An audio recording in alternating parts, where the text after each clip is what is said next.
Good morning dear students, मैं आपका शिक्षक साथी अनिल कुमार, जनपद हाथरस से।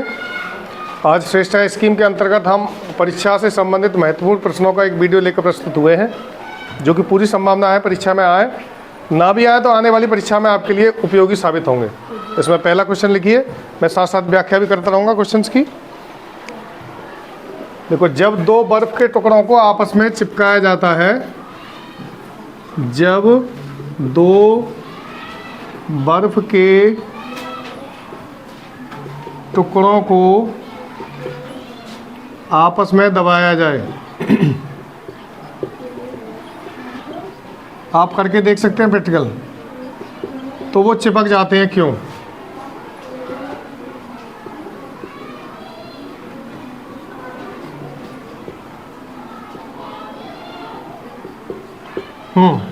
जैसे दो बर्फ की टुकड़े ले हम आपस में ऐसे दबा के चिपकाएं और कुछ समय बाद देखेंगे कि वो चिपक जाएंगे। ऐसा क्यों होता है? आंसर लिखेंगे इसका। दाब बढ़ने पर बर्फ का गलनांक कम हो जाता है।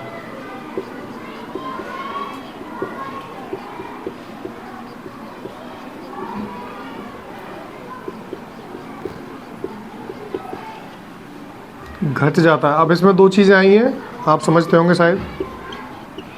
पहला तो दाब तो जानते हो आप, इकाई क्षेत्रफल पर लंबवत लगाया गया बल दाब कहलाता है। और गलनांक किसे बोलते हैं? गलने वाला अंक। जब कोई ठोस जिस बिंदु पर पिघलने लगे उसे उसका गलनांक बोलते हैं। तो जैसे ही दो बर्फ के टुकड़ों को दबाया जाएगा तो अधिक प्रेशर पड़ने पर वो देर से गलेंगे। गलनांक घट जाने का मतलब है देर से गलेंगे, समझ गए? गलनांक बढ़ने का मतलब जल्दी पिघलेंगे। अगर बर्फ को टेम्परेचर दिया जाए, बर्फ को गर्म किया जाए, तो गलनांक बढ़ेगा या कम होगा? बढ़ेगा। बढ़ेगा ही ना, क्योंकि तेजी से पिघलेगी। हाँ, ऐसे ही अगला लिखिए।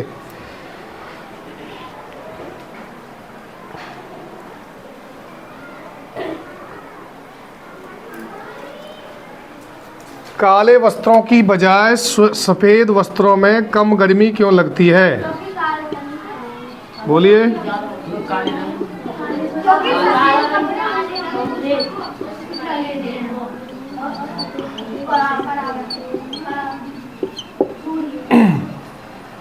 श्वेत वस्त्रों में गर्मी कम क्यों लगती है? देखो बच्चों, ये वेल नोन है। इस समय भी हमें हल्के रंग के वस्त्र पहनने चाहिए, क्योंकि सफ़ेद रंग जो होता है, जो वो ऊष्मा को पूरी तरह से परावर्तित कर देता है, यानी किरणें टकराती तो हैं, वापस लौट जाती हैं। लेकिन काला रंग होता है और गहरा रंग जो होता है, और स्पेशली काला रंग, ब्लैक कलर जो होता है, वो सारे रंगों को, सूर्य के पूरी परावैंगनी किरणों को अपने अंदर अवशोषित कर लेता है कि मेरे अंदर समा जा और मुझे बहुत गर्म कर दे। यानी वो हीट को एब्जॉर्ब कर लेता है और बहुत तेज़ गर्मी लगती है। इसीलिए आपने अक्सर अपने गांव में देखा होगा कि जहाँ गाय और भैंस दोनों बंध रही हों, तो भैंस अगर धूप में है तो हाँपने लगती है कुछ समय बाद, ठीक है, क्योंकि वो काले रंग की होती है, काले रंग की भैंस होती है, तो उस पर ज़्यादा सूर्य की किरणें पड़ती हैं, वो सूर्य की किरणों को अवशोषित ज़्यादा कर लेती है। पड़ती तो दोनों पे बराबर ही है। क्लियर है? तो अगला लिखिए। बोलोमीटर से क्या नापते हैं?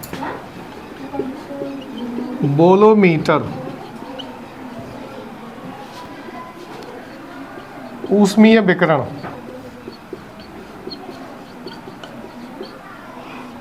Thermal radiation.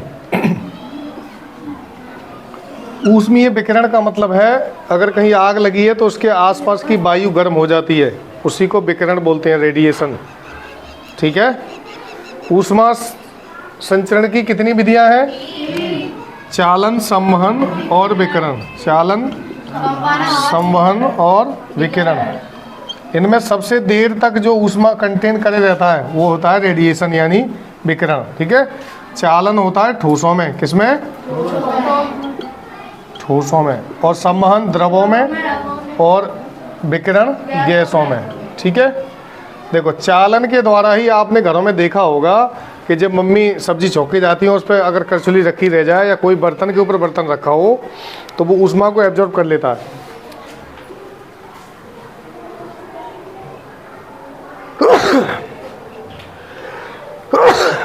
सॉरी। तो अगर नीचे किसी बर्तन को हीट दी जा रही है तो ठोस के अणु पास पास होते हैं। आप जानते हैं ठोस के अणु बहुत पास पास होते हैं। बर्तन से लगा हुआ बर्तन भी गर्म हो जाता है, अगर इसको हीट दी जाएगी तो इसके पास रखा हुआ ये भी हीट हो जाएगा। तो क्योंकि ठोस के मॉलिक्यूल्स बहुत पास होते हैं तो उसमें हीट बहुत तेज़ी से ट्रांसफ़र करती है, इसलिए कढ़ाई के ऊपर रखा हुआ बर्तन या प्लेट ऑटोमेटिकली गर्म हो जाता है, उससे हमारा हाथ भी जल जाता है। अगला लिखें।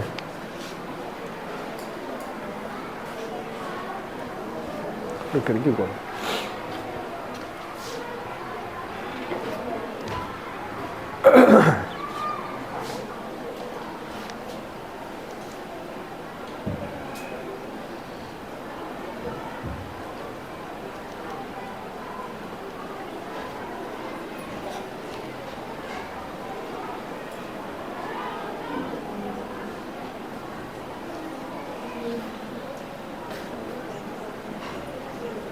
जल का अधिकतम घनत्व कितने डिग्री पर होता है?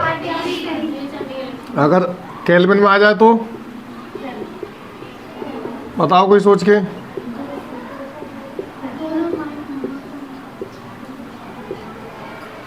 कितने केल्विन पर होगा? 273 में 4 ना जोड़ोगे 277 डिग्री केल्विन, ठीक है। और इसको 4 डिग्री सेंटीग्रेड बोलते हैं। घनत्व तो समझते हैं बच्चों? जल का अधिकतम घनत्व मतलब पानी जो है सबसे अधिक घना या सबसे अधिक सघन कौन से टेम्परेचर पर होगा, तो वो होता है 4 डिग्री सेंटीग्रेड। अगला देखिए, सर्दी के दिनों में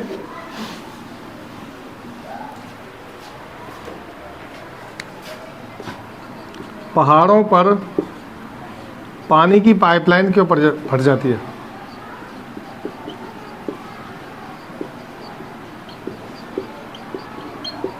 पाइपलाइन क्यों फट जाती है? कोई बताए? हाँ बोलिए। कोई आइडिया है?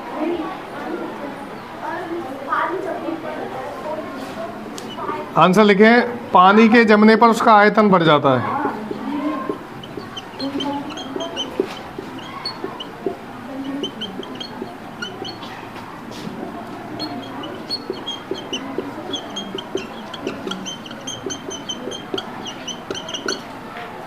आपने देखा होगा अगर कटोरी में हम बर्फ़ जमाएं तो जब बर्फ़ जम के निकलेगी तो उसके ऊपर एक ढलान सा होगा, ऊपर को निकल आता है पानी, मतलब जितना पानी हमने रखा था उससे ओवर हो जाता है। जमने पर पानी एक्सपेंड होता है यानी बढ़ जाता है। अगला लिखें।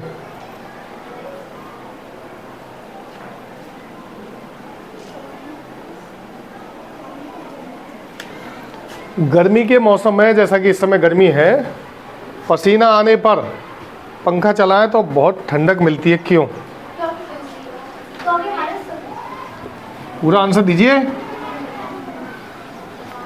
तुम लोग बताओ। पसीना जब आता है तो पंखे की हवा ठंडी क्यों लगती है?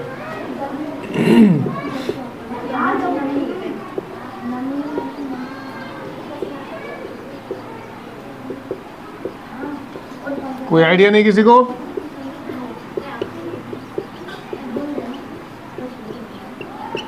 आंसर लिखे। बाष्पन की दर बढ़ जाती है।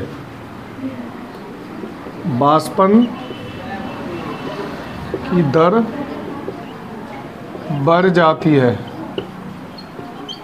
तेजी से बाष्पन होता है।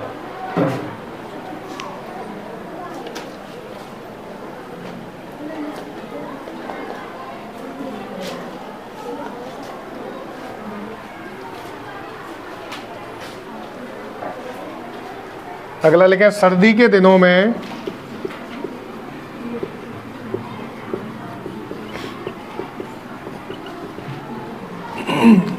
लकड़ी की बजाय लोहा अधिक ठंडा क्यों लगता है? देखा है आपने? हाँ बताइए।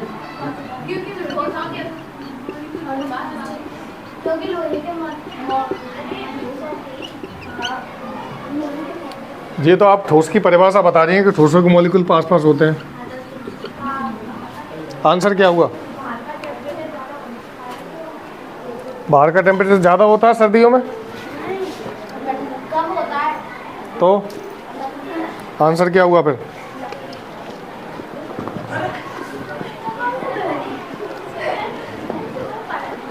कोशिश कीजिए, बोलो पूरा। आधा रुक कैसे जाता है आंसर? अगर नहीं आता तो मत दिया करो, और आता है तो पूरा करो, उसे फ्रेम करो आंसर को। देखो सर्दी में आपने ऑब्जर्व किया होगा कि जब हम सोते हैं और हमारे अगर बेल्ट बंध रही है पैंट में और उसी समय हम सो गए और रात में अगर बेल्ट टच हो जाए तो बड़ी तेज़ ठंड लगती है, ठंडी ठंडी एकदम। या लोहे की बेंच पे बैठेंगे तो वो बहुत ठंडी लगेगी, लकड़ी की बेंच पे बैठेंगे वो इतनी ठंडी नहीं लगेगी। क्यों? उसका रीज़न होता है कि लकड़ी तो ऊष्मा की कुचालक होती है, ठीक है, और लोहा अच्छा चालक होता है, गुड कंडक्टर, अच्छा चालक होता है। अब इसका अर्थ क्लियर हो गया? जो ऊष्मा को जितनी जल्दी लेगा वो ऊष्मा को उतनी जल्दी छोड़ेगा भी, ठीक है। अगला लिखिए।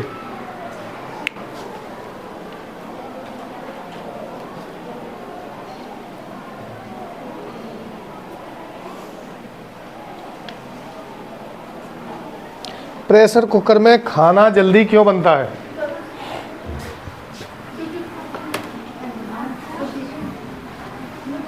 बोलिए, गलत बोलने से मत घबराओ, बोलो।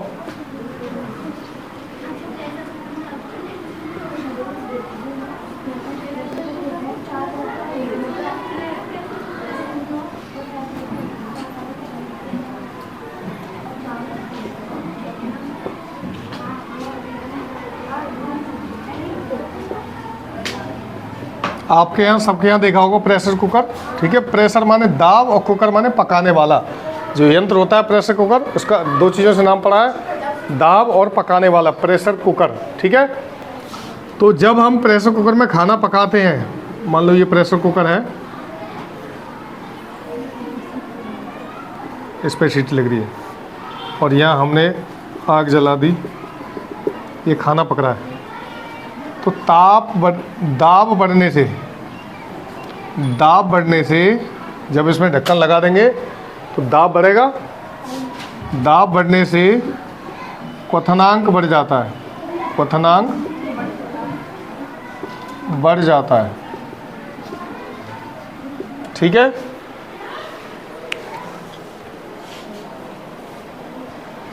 हाई प्रेशर होता है वो, इसीलिए तो प्रेशर को कहते हैं उच्च दाब। उच्च दाब बढ़ने से क्वथनांक बढ़ जाता है। क्वथनांक बढ़ने का मतलब क्या है, कोई बताए? उबलने की गति तेज हो जाती है। क्वथनांक वह ताप बिंदु जिस पर कोई द्रव खौलने लगे, ठीक है, उबलने की गति तेज हो जाती है, क्वथनांक बोलते हैं उसे। अगला क्वेश्चन लिखिए। कितने हो गए क्वेश्चन?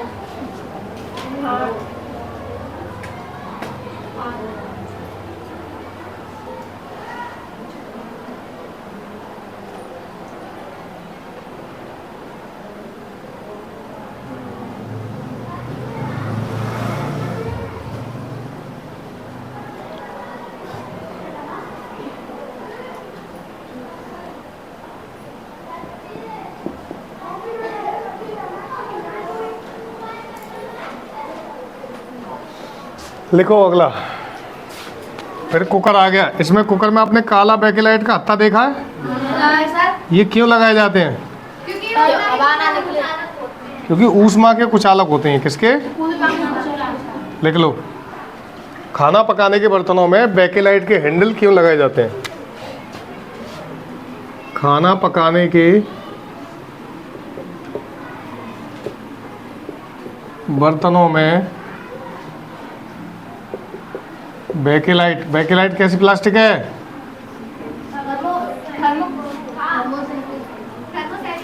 हाँ, बैकेलाइट के हैंडल क्यों लगाए जाते हैं?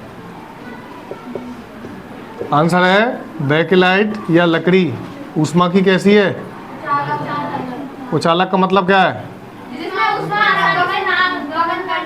हाँ, ऊष्मा आसानी से आवागमन ना कर सके या बिल्कुल ही ना जाए, ठीक है। आपने देखा होगा कढ़ैया के जो हैंडल होते हैं, कुकर का हत्था होता है, उन सब में काले रंग का एक हत्था लगा रहता है, वो बैकेलाइट का बना होता है, ठीक है। और बिजली के स्विच होते हैं वो।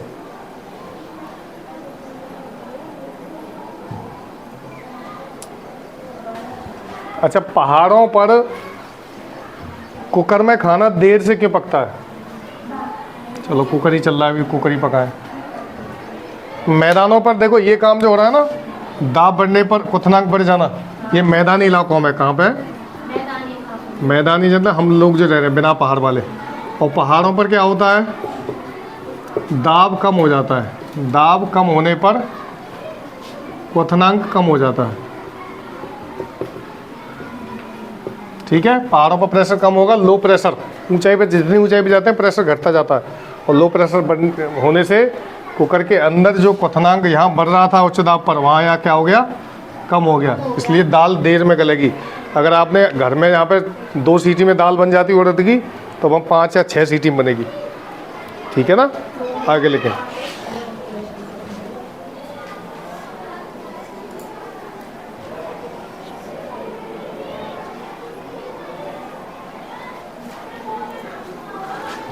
देखो ये हमारे आसपास ही है, इसका आंसर आपको पता होगा। मिट्टी के घरों में पानी क्यों ठंडा हो जाता है?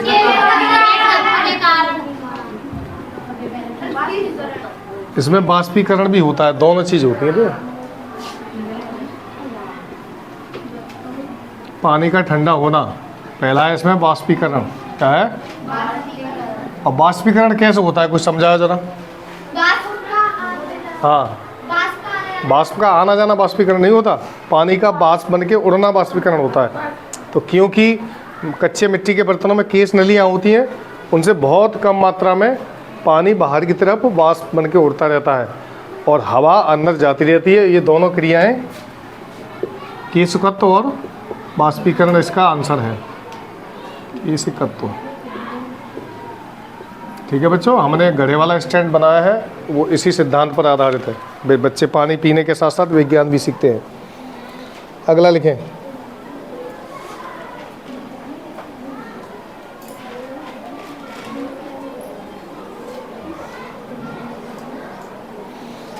अच्छा, एक प्रैक्टिकल आप घर पे करके देखना कि जब बिस्किट सील जाते हैं, परीक्षा में आता है, सीले हुए बिस्कुटों को अगर फ्रिज में रख दें तो क्या होगा? पहले की तरह कुरकुरे हो जाएंगे। क्यों? ये तो उल्टा बता रही है, क्या होना चाहिए वैसे? क्यों होगा ऐसा? जैसे बरसात के दिनों में आपने देखा होगा बिस्किट सील जाते हैं, खुले में रख दें नेक्स्ट दिन सील जाएंगे। पहले तो ये बताओ बरसात के दिनों में बिस्किट सील क्यों जाते हैं आखिर? हाँ, हवा की नमी को वो सोख लेते हैं। ठीक है, तो वो ना चाहते हुए बेचारे कड़क थे और मुलायम से हो जाते हैं लिल्ले से। और जैसे ही उन्हें आप फ्रिज में रखेंगे तो फ्रिज में होती है नमी चुरानो यंत्र, यानी फ्रिज जो होता है वो हवा में जो नमी होती है उसको एब्जॉर्ब कर लेता है। तो बिस्कुटों में जो नमी होगी, जो भी हल्की हल्की पानी की बूंदें उसके अंदर समा गई होंगी, वो वापस खींच लेगा और वापस उनको कुरकुरा कर देगा। जब हमने पहली बार ये क्वेश्चन सुना था तो हम खुद ताज्जुब में गए, यानी फ्रिज में तो कोई चीज़ रख देंगे तो वो मुलायम हो जाएगी, और वो भी आटे की बनी हुई चीज़, लेकिन कड़क हो जाती है वो। ठीक है ना, क्योंकि विज्ञान है। इसका आंसर है फ्रिज के भीतर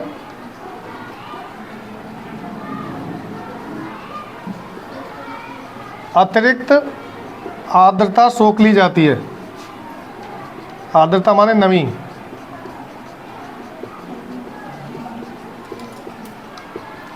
ठीक है, विज्ञान ऐसी होती है, लगता कुछ और है, होता हो कुछ और जाता है। अगला लिखिए।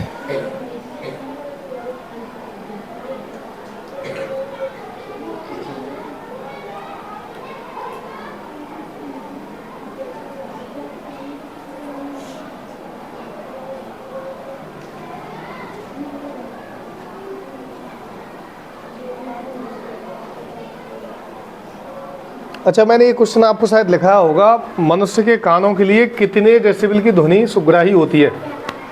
80 से 20। ये तो हियरिंग रेंज है, लेकिन सुग्राही का मतलब ऑडिबल कौन सी होती है जो आसानी से सुन सके? ये तो तुम रेंज बता रही हो 20 से 20,000 हर्ट्ज। 95 डेसिबल की ध्वनि होती है 95 dB, लिख लो इसे। 95 डेसिबल की ध्वनि को मनुष्य के कान आसानी से सुन भी सकते हैं और पचा भी सकते हैं। पचाने से मतलब सहन कर सकते हैं। ठीक है, देखिए मनुष्य के कानों के लिए सुग्राही ध्वनि कितनी होगी? सुग्राही माने आसानी से ग्रहण करने वाली। ठीक है, अगला लिखेंगे 95 डेसिबल।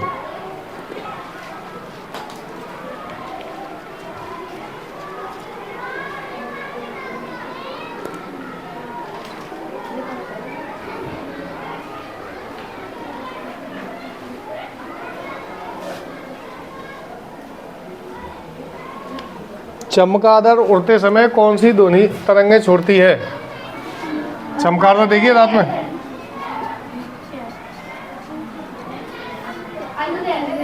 अनुदैर्घ्य। ये अनुदैर्घ्य तो तरंगे ध्वनि की होती हैं, लेकिन उनका नाम क्या है? अपश्रव्य तरंगे, अपश्रव्य, वो सुनाई नहीं देती। आपने देखा होगा बच्चों, रात में चमगादड़ उड़ लेती है तो ऐसा कहा जाता है कि रात में देख लेती है, तो देख नहीं पाती, वो तरंगे छोड़ती है और सामने वाले किसी ऑब्जेक्ट से टकरा कर वो वापस लौट आती है और चमगादड़ समझ जाती है कि सामने कोई चीज़ है, तो तुम्हारे कान के पास से लेके जाएगी और बहुत ही कम स्थिति में वो किसी से टकराती है। तुम्हारे पास से निकल जाएगी लेकिन टकराएगी नहीं। ठीक है, 10 क्वेश्चन हो गए नहीं? हाँ, जितने भी हो गए आप इनको नोट कर लें और परीक्षा की तैयारी जोर शोर से करते रहें। और जिन बच्चों ने प्रवेश पत्र डाउनलोड नहीं कराए हैं अभी, वो वेबसाइट लिख लें, उससे SHRESTA.nic.in, इस वेबसाइट पर जाकर आप अपना एप्लीकेशन आईडी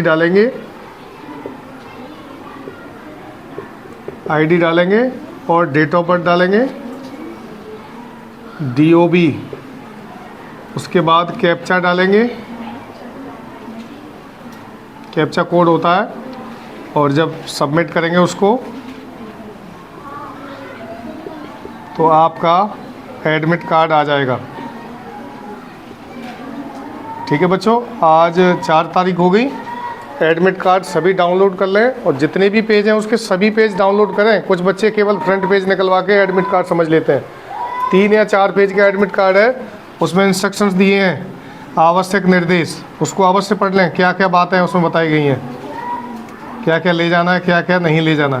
ठीक है, इस विधि से आप अपना कॉल लेटर डाउनलोड कर लीजिए। और जो आगरा मंडल या अलीगढ़ मंडल के बच्चे हैं उनका सेंटर आगरा में ही है, सरस्वती इंटर कॉलेज आगरा।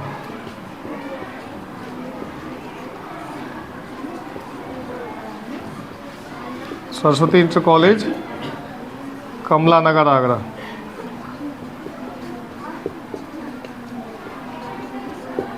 ठीक है बच्चों, और जो भी बच्चे बाहर के जुड़े हैं, अगर कोई भी तकनीकी समस्या आती है आपको कॉल लेटर डाउनलोड करने में, तो आप मुझे एप्लीकेशन आईडी और डेट ऑफ बर्थ सेंड कर सकते हैं, मैं आपका डाउनलोड करके सेंड कर दूंगा।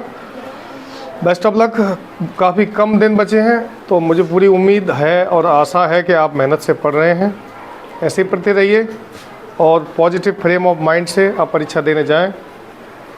Good luck, thank you.